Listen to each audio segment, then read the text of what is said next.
ভারতে প্রতি বছর কোটি কোটি মানুষ মনে আস্থা রেখে কাবার যাত্রা মানে ভোলে বাবার যাত্রা করে, কিন্তু তার মধ্যে কিছু মানুষ এই যাত্রাটা এভাবে করে। একবার মনে হাত রেখে ভাবুন যে কি সেই যাত্রাটা আমাদের ভগবান করতে বলেছিলেন? না, কখনো না।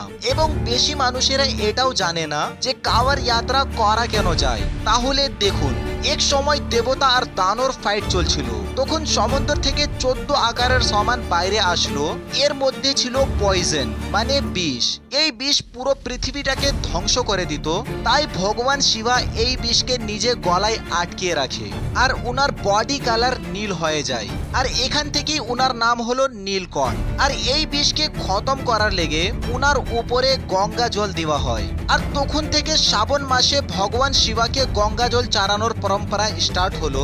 এই যাত্রাতে কান্ধায় গঙ্গা জল নিয়ে ভগবান শিবকে চড়ানো হয়, কিন্তু জল ভরে নেওয়ার পরে হাঁড়িকে জমিনে রাখা যাবে না এবং জুতো পরা যাবে না। বাট এখন কাবার যাত্রার নামে মানুষেরা অনলি মিউজিক এবং এনজয় করে, মানে যাত্রা না হয়ে মিউজিক ফেস্টিভ্যাল হয়ে গেছে।